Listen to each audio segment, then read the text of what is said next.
One of these days in this was 1996, and still that same year, he asked me, hey, boy, कौन सा अवतार पसंद है?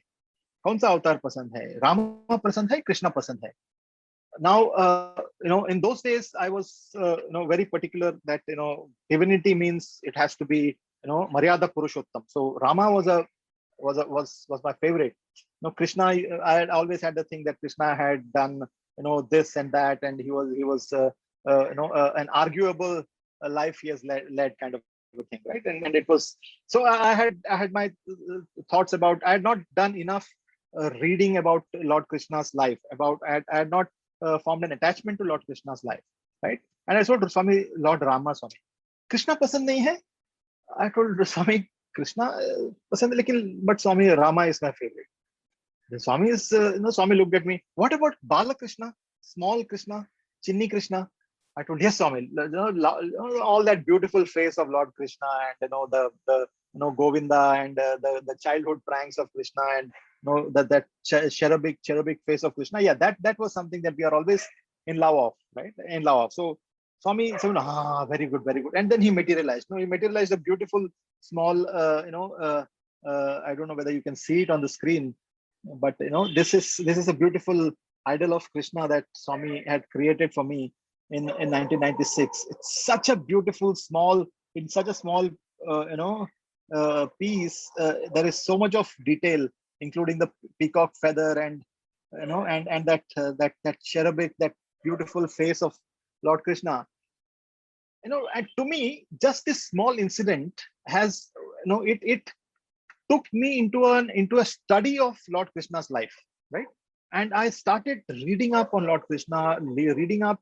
There was this beautiful book for me, the most influential book, and I would recommend that all of you read is that series of 7 books called Krishna Avatara, written by K.M. Munshi, right? I was so fascinated. I think in about 15, 20 days, I read all the 7 volumes, right? I was passionate about it, and you know and the it Lord Krishna became a living presence in my life. Now that not Lord Krishna somewhere out there as someone who has given Bhagavad Gita and who has done some things 5,000 years ago, but here, having read that book, having read the lives of Lord Krishna, and seeing Bhagwan's life unfold in front of me, right? The comparison was so beautiful. The way Bhagwan managed an international organization, the way he empowered people, the way he made kings, right? Krishna was always called as a king maker, right? Rama was a king, but Krishna was never a coronated king. Krishna was a king maker, right? He would, you know, he was the one who was the energy behind every dharmic individual, right? And that's the power of divinity that Bhagwan wanted me to realize. And and this is the curation, right?